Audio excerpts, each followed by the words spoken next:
Bom dia, bom dia, bom dia! Hoje eu estou muito feliz. Sabe por que eu estou feliz? E eu quero compartilhar com você a minha felicidade. É porque Jesus está voltando. Pensa que glorioso acordar pensando nisso. Mais um dia já está passando, começando, né? Mas vai acabar e Jesus logo, logo vai estar voltando. E aí a gente não vai mais precisar de câmera, né? Para que câmera? Nós vamos conversar olhando um no olho do outro. Que legal vai ser isso, hein? Bom dia, escola! Bom dia! Que alegria podermos estar juntos para fazer a melhor coisa do mundo, estudar a palavra de Deus. E eu quero convidar você já a fechar aí os seus olhos para a gente orar e começar logo, tá bom? Então vamos orar? Amado Deus e nosso Pai, nós agradecemos tanto pela Tua bondade em nos despertar mais uma manhã. Agradecemos pela oportunidade de vida e também de recebermos o Teu Espírito. E que neste momento os nossos ouvidos, o nosso coração esteja aberto para Te ouvir, para se atentar aos Teus conselhos. Em nome de Jesus. Amém. Eu sei que muitas vezes viver aqui nesta terra, às vezes é um fardo pesado, não é? A gente carrega um fardo, né? O fardo do pecado. É o pecado que nos cansa, é o pecado que nos desestabiliza, né? É o pecado que nos entristece. E eu quero te convidar agora a louvar ao Senhor, entregando todo esse fardo para Ele, dizendo assim: Senhor, eu sei que Tu és o meu Pai amado e que o Senhor cuida de mim, assim como o Senhor cuida das aves. Você quer cantar este hino ao Senhor? Então vamos louvar junto o hino 17. Deus é o nosso Pai amado.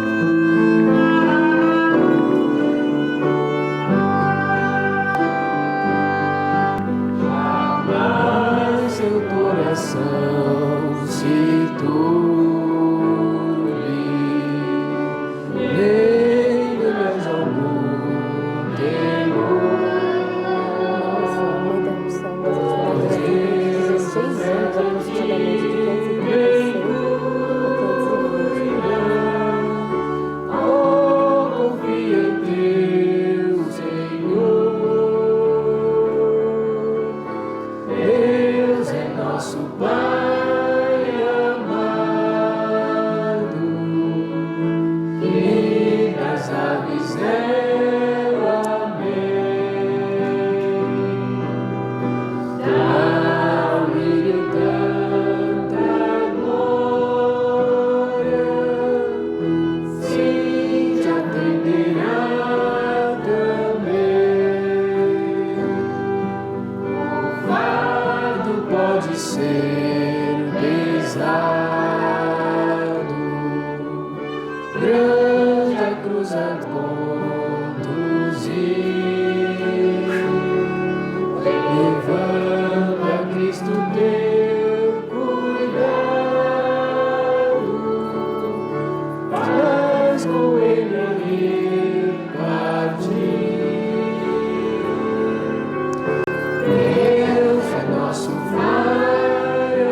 Amém, louvado seja Deus. Esse hino enche o nosso coração, não é? Encheu o meu, espero que tenha enchido o seu também. E agora, o desafio dessa semana. Você gosta de desafio? Você aí de casa gosta de ser desafiado? Às vezes a gente decora, né, remindo o tempo por quantos dias são maus, né, e a gente se acha o máximo, né? Decoramos um verso da palavra de Deus. Mas agora você está sendo desafiado a decorar um texto maior. Não encare isso como uma dificuldade, encare isso como uma oportunidade do céu. E eu quero convidar você agora a falarmos juntos. Todo mundo tem que falar. Você também tem que falar. Se você não decorou, você pega a sua Bíblia, mas não deixa de falar. Repete com a gente, tá bom? Então vamos lá para João 9, do 20 ao 27. E aí no 3 nós vamos falar, tá bom? 1, 2, 3. João 9, do 20 ao 27. Seus pais lhe responderam e disseram: sabemos que este é o nosso filho e que nasceu cego, mas como agora vê, não sabemos. Ou quem lhe tem aberto os olhos, não sabemos. Tem idade, perguntai-lhe a ele mesmo, e ele falará por si mesmo. Seus pais disseram isto porque temiam os judeus, porquanto já os judeus tinham resolvido que, se alguém confessasse ser ele o Cristo, fosse expulso da sinagoga. Por isso é que seus pais disseram: tem idade, perguntai-lhe a ele mesmo. Chamaram, pois, pela segunda vez o homem que tinha sido cego e disseram-lhe: dai glória a Deus, nós sabemos que este homem é pecador. Respondeu ele, pois, e disse: se é pecador, não sei. Uma coisa sei, é que, havendo eu sido cego, agora vejo. E tornaram a dizer-lhe: que te fez ele? Como te abriu os olhos? Respondeu-lhes: já vô-lo disse, e não ouvistes. Para que o quereis tornar a ouvir? Quereis vós, porventura, fazer-vos também seus discípulos? João 9, do 20 ao 27. João 9, do 20 ao 27.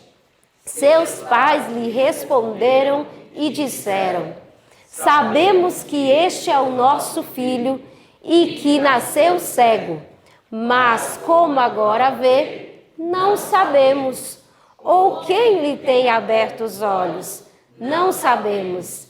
Tem idade, perguntai-lhe a ele mesmo, e ele falará por si mesmo. Seus pais disseram isto porque temiam os judeus, porquanto já os judeus tinham resolvido que, se alguém confessasse ser ele o Cristo, fosse expulso da sinagoga. Por isso é que seus pais disseram: tem idade, perguntai-lhe a ele mesmo. Chamaram, pois, pela segunda vez o homem que tinha sido cego e disseram-lhe: dá glória a Deus, nós sabemos que este homem é pecador. Respondeu ele, pois, e disse: se é pecador, não sei. Uma coisa sei, é que, havendo eu sido cego, agora vejo. E tornaram a dizer-lhe: que te fez ele? Como te abriu os olhos? Respondeu-lhes: já vô-lo disse, e não ouvistes. Para que o quereis tornar a ouvir? Quereis vós, porventura, fazer-vos também seus discípulos? João 9, do 20 ao 27. João 9, do 20 ao 27. Seus pais lhe responderam e disseram: sabemos que este é o nosso filho e que nasceu cego, mas como agora vê, não sabemos. Ou quem lhe tem aberto os olhos, não sabemos.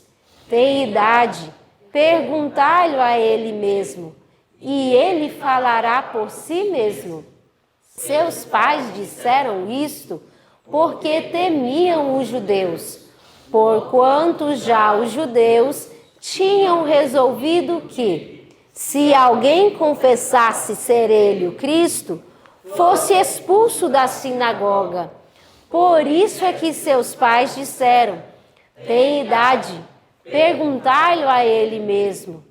Chamaram, pois, pela segunda vez o homem que tinha sido cego e disseram-lhe: dai glória a Deus, nós sabemos que este homem é pecador. Respondeu ele, pois, e disse: se é pecador, não sei. Uma coisa sei, é que, havendo eu sido cego, agora vejo. E tornaram a dizer-lhe: que te fez ele? Como te abriu os olhos? Respondeu-lhes: já vô-lo disse, e não ouvistes. Para que o quereis tornar a ouvir? Quereis vós, porventura, fazer-vos também seus discípulos? João 9, do 20 ao 27. Amém? Eu particularmente gosto muito desse texto. Você já parou para pensar que você será chamado para dar testemunho, para dar razão da sua fé? Esse cego foi chamado. E olha a resposta dele. Eu já falei, vocês querem ouvir de novo? É que vocês querem se fazer discípulos, é? Que Deus nos dê sabedoria quando formos chamados a testemunhar da nossa fé. E que neste dia você seja tremendamente abençoado pelo poder da palavra de Deus. Deus te abençoe. Muito bem, que alegria, podermos abrir a palavra do Senhor. Então, chegou o nosso momento, né, de estarmos juntos estudando a palavra do Senhor. Quero convidar você, então, a abrir lá no Salmo 92 e no Salmo 93, que foi os salmos indicados para nós lermos nesta manhã, né? E também, acompanhado a isso, que está lá em Atos, capítulo 2 e o capítulo 4, com o título de O Pentecostes. Então, já que você está aí com a sua Bíblia aberta, eu também já abri a minha, nós vamos meditar naquilo que o Senhor Deus trouxe ao nosso coração hoje. Aqui no Salmo 92, ele tem um título que é o hino de gratidão a Deus. Você é grato ao Senhor? Por quais coisas você é grato a Deus? Pensa aí, quantas coisas Deus já fez na sua história, na sua vida. Se nós fôssemos contar nos dedos, né? Não iam ter dedos suficientes para contarmos de quantas bênçãos o Senhor Deus tem nos dado. E esse hino aqui, esse salmo, ele é um salmo de sábado. É um salmo de se cantar no sábado. Olha que legal. Esse salmo aqui, ele era realmente usado num culto público do povo de Israel. Eles louvavam a Deus através desse salmo. E aqui diz, no versinho 2, como é bom anunciar de manhã a tua misericórdia e durante as noites a tua fidelidade. Olha que legal. Aqui na escola, né, nós temos o hábito de fazermos pela manhã um culto, pela tarde também um culto. E você aí tem nos acompanhado nos cultos pela manhã. Pela manhã nós anunciamos a misericórdia de Deus. Obrigada, Senhor. O Senhor nos fez despertar mais uma vez. Foi a sua misericórdia que se renovou. E no final do dia nós finalizamos na presença de Deus, não é isso? A gente faz um culto de gratidão a Deus porque Ele foi fiel e nos protegeu durante todo o dia.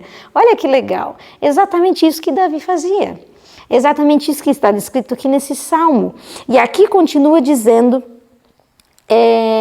daquilo que verdadeiramente é gratidão. Aqui no salmo, no verso 4, diz assim, ó: pois me alegraste, Senhor, com os teus feitos. Exultarei nas obras das tuas mãos. Isso é verdadeiramente gratidão.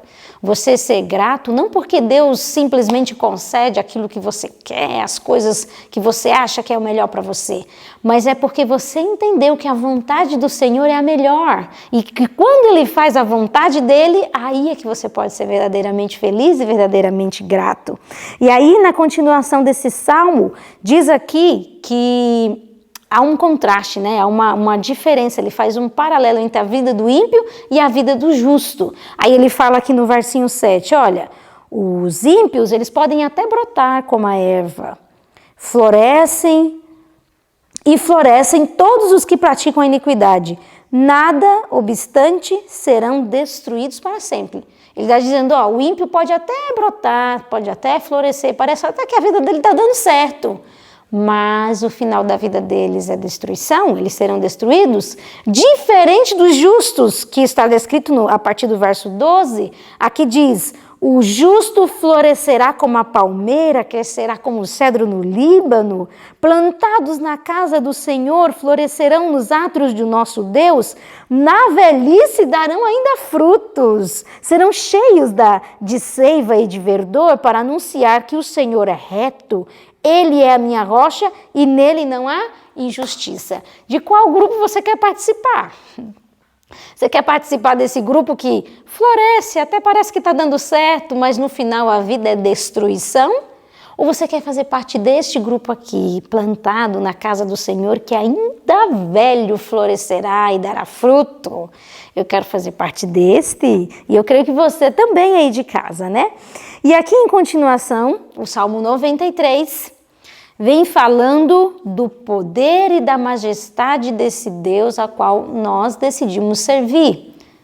Que importante é saber a quem você serve. É importante, não? Aqui diz que Deus reina, o Senhor Deus reina e Ele se reveste de majestade, de poder se revestiu o Senhor, se cingiu, firmou o mundo e não vacila. Olha que informações importantes a respeito do Deus que você serve. Ele reina, Ele é rei, Ele é soberano, majestoso. E aqui diz que Ele firmou o mundo e o mundo não vacila. Foi Ele que lançou os fundamentos da terra. Foi Ele que criou todas as coisas e as mantém. Desde a antiguidade está firme o teu trono, tu és desde a eternidade. Por isso que eu posso dizer para você, meu amigo aí de casa, você que me ouve, aos missionários aqui da Escola de Profetas, você pode descansar tranquilo, confiando nesse Deus. Pode, com características semelhantes a esta, pode ficar tranquilo, aquieta teu coração, porque Deus é majestoso, poderoso, eterno, desde as antiguidades. E aqui no verso 5, para finalizarmos a leitura do Salmo 93, na realidade, gostaria de comentar o que está no verso 3 e no verso 4 também, né? Porque é muito poderoso o que está escrito aqui. Ele diz assim, ó, os rios podem até se levantar, as ondas do mar podem até se levantar. A gente vê, né, um tsunami e a gente... Que força, que coisa extraordinária, a gente não pode conter, aquilo é mais forte do que nós. Ele está dizendo, olha, pode até se levantar os mares, os rios, seja o que for. O verso 4, mas o Senhor nas alturas é mais poderoso do que o bramido das grandes águas. Deus é mais poderoso daquilo que a gente, para nós, aquilo é incapaz de ser, nós somos incapazes de neutralizar, parar aquilo. Para Deus, Ele está acima. Fidelíssimos são os teus testemunhos, a tua casa convém a santidade, Senhor, para todo sempre.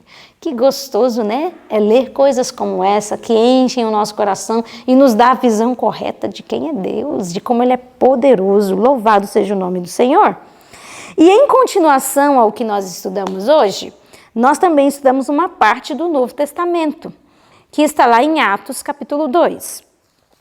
Eu creio que você, alguma vez já deve ter lido a história que está descrita aqui no capítulo 2 de Atos. Se você é uma pessoa que tem vivido nesses últimos tempos, pensado muito sobre o batismo do Espírito Santo e buscado isso na sua vida, o capítulo 2 ele é muito importante para você. Porque no passado aconteceu também um batismo do Espírito Santo. E nós precisamos olhar para o modelo de trás lá e pensar, o que eu tenho que fazer para receber o de agora? E é isso que nós vamos estudar hoje. Nós vamos falar sobre o Pentecostes, sobre o batismo do Senhor, sobre a sua igreja. E aqui no capítulo 2, diz que ao cumprir-se o dia de Pentecostes, que era uma festa, né, da época dos judeus, diz que estavam todos reunidos no mesmo lugar. Olha que informação importante. Todos estavam reunidos no mesmo lugar e de repente veio do céu um som como de vento impetuoso e encheu toda a casa onde eles estavam assentados. E apareceram distribuídas entre línguas como de fogo e pousou uma sobre cada um deles. Todos ficaram cheios do Espírito Santo e passaram a falar em outras línguas, segundo o Espírito lhes concedia que falassem. Nós vamos ter que ir aos poucos meditando no que esse texto quis nos ensinar. Algumas pessoas, algumas igrejas e denominações utilizam desse texto, dessa história, para falar em línguas estranhas. Mas se nós lêssemos com um pouquinho mais de atenção esse texto, nós vamos ver que na história, os discípulos, os apóstolos, eles não falaram em línguas estranhas. O que acontecia era o seguinte: os judeus haviam sido dispersados para muitas regiões distantes. E nesse extravio dos judeus, eles aprenderam outras línguas. E toda vez que eles retornavam para Jerusalém, anualmente eles vinham para Jerusalém para adorar o Senhor, eles chegavam lá e aí eles tinham uma certa dificuldade, porque eles estavam aprendendo uma outra língua e aí ficava um pouco mais difícil a comunicação. E agora os discípulos tinham recebido uma incumbência de Jesus. Jesus tinha dito para eles: ide a todas as nações e pregai o evangelho. Mas espera aí, Senhor, nós somos judeus, como é que nós vamos pregar para todo o mundo se não falamos a língua dessas pessoas? Falamos apenas a nossa língua nativa? Aí é que o Espírito Santo vem auxiliando nessa necessidade dos discípulos. E você vai perceber aqui no texto que exatamente, é muito claro, se vê isso de maneira muito clara, que é exatamente as línguas existentes que eles falam. Perceba, aqui no verso 6, por exemplo. Vou ler a partir do verso 5 do capítulo 2 de Atos. Ora, estavam habitando em Jerusalém judeus, homens piedosos, vindos de todas as nações debaixo do céu. Aí o versinho 6 diz assim, quando, pois, se fez ouvir aquela voz, afluiu a multidão, que se possuiu de perplexidade, porquanto cada um os ouvia falar na sua própria língua. O que aquelas pessoas, aquelas multidões que estavam ali ouviam? Ouviam os discípulos falar na sua própria língua. E não era simplesmente eles ouvindo. Os discípulos estavam falando na língua deles. Como é que eu sei disso? Você percebe no verso 14, diz que quando Pedro se levanta para falar, os 11 se levantam com Pedro. Por que os 11 se levantariam? Se não para interpretar e traduzir o que Pedro estava falando? Eu quero ler para você, aqui no Atos dos Apóstolos, no capítulo 4, exatamente essa informação para você. Perceba no parágrafo que começa assim, E em Jerusalém estavam habitando judeus, varões religiosos. Diz que, no meio desse parágrafo, diz, essa diversidade de línguas teria sido um grande obstáculo para a proclamação do Evangelho. Deus, portanto, de maneira miraculosa, supriu as deficiências dos apóstolos. O Espírito Santo fez por eles o que não teriam podido fazer por si mesmo e em toda uma existência. Como é que eles aprenderiam essas línguas? Demoraria muito tempo. Agora podiam proclamar as verdades do Evangelho em toda parte, falando com perfeição a língua daqueles por quem trabalhavam. Esse miraculoso dom era para o mundo uma forte evidência de que o trabalho deles tinha a aprovação do céu. Daí por diante, a linguagem dos discípulos era pura, simples e correta, falassem eles no idioma materno ou numa língua estrangeira. Você consegue perceber a ação miraculosa do Espírito Santo de Deus sobre aqueles homens? Eles começaram a falar em línguas existentes, mas que não eram a língua materna deles, e diz aqui o texto que eles falavam de maneira pura, correta, sem nenhum errinho de linguagem. Que coisa extraordinária que o Espírito Santo fez na vida daqueles apóstolos. Mas para qual objetivo mesmo? Para pregar o Evangelho. O derramamento do Espírito Santo e o batismo de línguas aconteceu para que eles fossem habilitados para uma obra especial.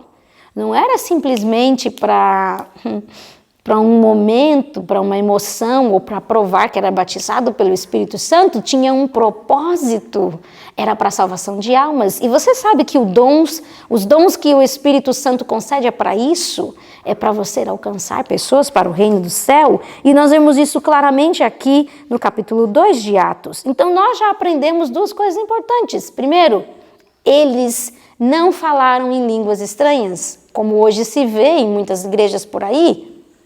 Segundo, nós aprendemos que eles falaram mesmo, não eram os ouvintes que estavam ouvindo, eles estavam falando de verdade a língua daquelas pessoas e sem nenhum erro gramatical. Pensa que coisa legal. Agora, uma coisa muito importante que nós precisamos com toda certeza comentar é como se preparar para receber o batismo do Espírito Santo. Como foi a preparação desses homens, desses apóstolos, para receber o dom tão prometido do Espírito? Veja só, a primeira informação que eu grifei e que eu achei muito importante diz que em obediência à palavra de Cristo, eles permaneceram em Jerusalém até que fossem batizados. Obediência à palavra de Cristo. Você precisa aprender a obedecer aquilo que você já tem recebido como luz. Jesus tinha pedido para eles, permaneçam em Jerusalém até que desça sobre vós o Espírito do Senhor. E eles, em obediência a essa palavra, eles esperaram, só que eles não esperaram ociosos. Eles não esperaram olhando para o teto, sem fazer nada, só vendo o tempo passar. Não, eles tiveram uma espera ativa. Engraçado, né? Falar de espera ativa, mas era assim. Diz que eles louvavam, bendiziam ao Senhor, faziam pedidos ao Pai. Diz que eles repetiam a promessa de Jesus. Qual era a promessa de Jesus? Agora vocês orarão em meu nome. E quando vocês orarem em meu nome, será concedido, porque eu estou intercedendo diante do Pai por vocês. Então eles louvavam a Deus, eles bendiziam a Deus, pediam ao Senhor o batismo do Espírito em nome de Jesus e revogavam a promessa do Senhor. Reclamavam a promessa do Senhor. Mas havia um outro detalhe a qual eles faziam. Sabe qual é? Diz que enquanto eles esperavam, eles humilharam o coração. Eles entraram num verdadeiro arrependimento e confessaram a sua incredulidade. Você sabe que quando o Espírito Santo de Deus vem, ele nos convence do pecado, da justiça e do juízo. Que pecado o Espírito Santo vem nos convencer? Ah, Joana, de todo pecado. Sim, mas Jesus disse de maneira específica qual seria o pecado que o Espírito Santo nos convenceria. Do pecado porque não creram em mim. Que duro isso, não? Ele tem que nos convencer da nossa rebelião, o nosso coração rebelde, porque nós não confiamos no Senhor. E era isso que os discípulos estavam fazendo naquele momento. Durante 3 anos e meio, Jesus esteve com eles e eles não confiaram plenamente em Jesus. Muitas vezes Jesus disse, mas como vocês são tardos de coração. Como vocês são devagar para entender. E eles ficaram meditando na vida de Cristo e pensando assim, por que a gente fez isso? Por que a gente não acreditou naquele momento? O Espírito Santo estavam convencendo de toda a incredulidade, de toda a dureza de coração. E eles se reprovavam e diziam, por que nós não aproveitamos melhor aquele tempo com Jesus? A ação do Espírito já estava acontecendo na mente e no coração desses homens. Então eles estavam humilhando o coração, eles estavam confessando os seus pecados, meditando na vida de Cristo e orando para que a vontade de Deus fosse feita na vida deles. E quando você faz isso, diz que o resultado dessa busca, que eles permaneceram um tempo buscando ao Senhor, o resultado dessa busca foi o seguinte: as divergências que havia entre eles foram dissipadas. Você sabe que os discípulos ficavam brigando para saber quem seria o maior, quem é que ia sentar à direita, quem ia sentar do lado de Cristo. Agora, após essa busca do Espírito Santo, eles não tinham mais divergências. Eles não tinham mais brigas entre si, não queriam cada um ser maior do que o outro, pelo contrário, havia humildade no coração. Retiraram-se as divergências e os sentimentos ruins. Eles sentiam uma necessidade espiritual. Houve uma necessidade, porque Jesus havia dado uma grande responsabilidade de evangelizar o mundo todo. Como é que eles, homens tão simples, evangelizariam o mundo inteiro? Eles entenderam que eles precisavam muito do Espírito Santo para fazer isso, que sem o Espírito do Senhor eles jamais conseguiriam. Brotou-se uma necessidade pelo Espírito do Senhor. E uma das coisas que eu achei mais interessante, e eu preciso ler isso daqui para você,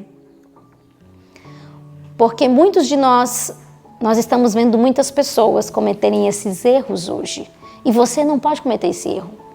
Você tem que aprender o que Deus pensa a respeito da sua igreja e do batismo do Espírito Santo. O parágrafo começa: sob a influência dos ensinos de Cristo, os discípulos tinham sido induzidos a sentir sua necessidade do Espírito. Mediante a instrução do Espírito, receberam a habilitação final, saindo no desempenho de sua função, de sua vocação. Não mais eram ignorantes e iletrados. Haviam deixado de ser um grupo de unidades independentes ou elementos discordantes em conflito. Sua esperança não mais repousava sobre a grandeza terrestre. Todos eram unânimes e era um o coração e a alma da multidão dos que criam. Cristo lhes enchia os pensamentos e eles visavam o avançamento de seu reino. Na mente e no caráter haviam se tornado semelhantes a seu mestre e os homens tinham conhecimento de que eles haviam estado com Jesus. Perceba que quando o Espírito Santo desceu sobre a vida daqueles homens, não mais agiam como grupos independentes, separados. Não, eu quero fazer do jeito que o Senhor pediu e aí eu acabo me separando dos demais para poder ser mais santo. Não, não é esse o método do Senhor ao trabalhar com a sua igreja.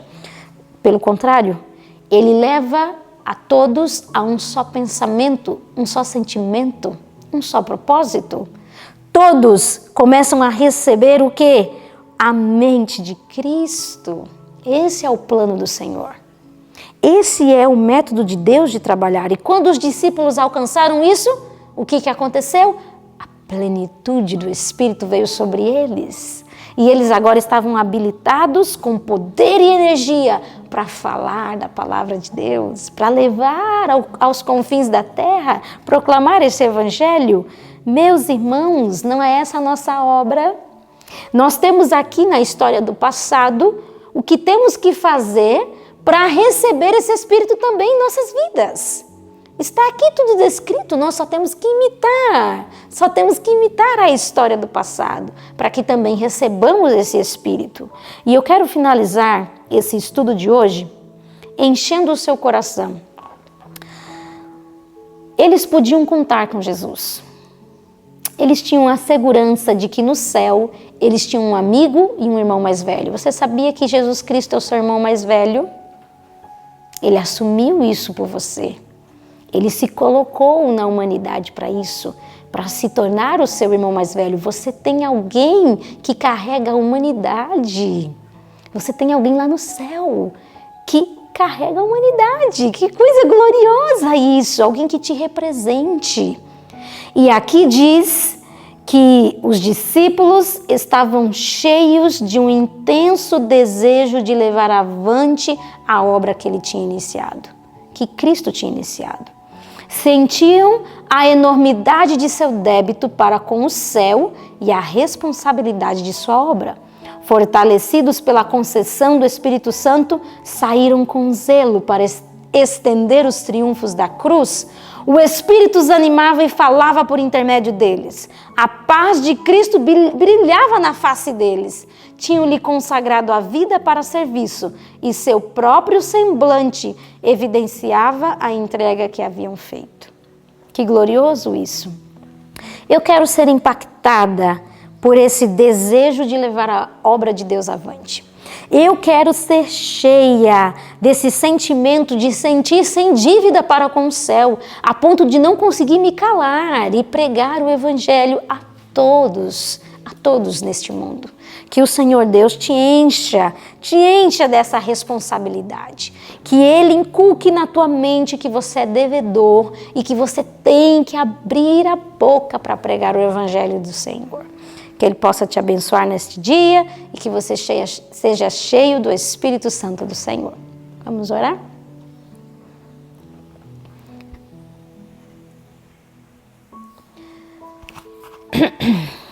Bondoso Deus e nosso Pai, nós queremos agradecer porque o Senhor deixou um exemplo no passado para que nós pudéssemos imitar e também sermos agraciados pelo dom do Espírito. Imploro para que essa ação que aconteceu na mente e no coração dos discípulos aconteça em nós também hoje. Também estamos necessitados, Senhor. Temos uma obra a cumprir a qual não temos capacidade, não temos força em nós para fazê-la. Mas nós entendemos que se tivermos habilitados pelo poder do Teu Espírito Santo, nada nos será impossível. E nós queremos, Senhor Deus, ajuda-nos a sentirmos necessidade, ajuda-nos a sentirmos o peso da responsabilidade que é ser um adventista. Que o Senhor trabalhe com a nossa mente, use a nossa vida para a salvação de almas. Em nome de Jesus, amém. Que o Senhor Deus te abençoe. Que Ele faça resplandecer o rosto dele sobre você e te dê a paz. E até amanhã.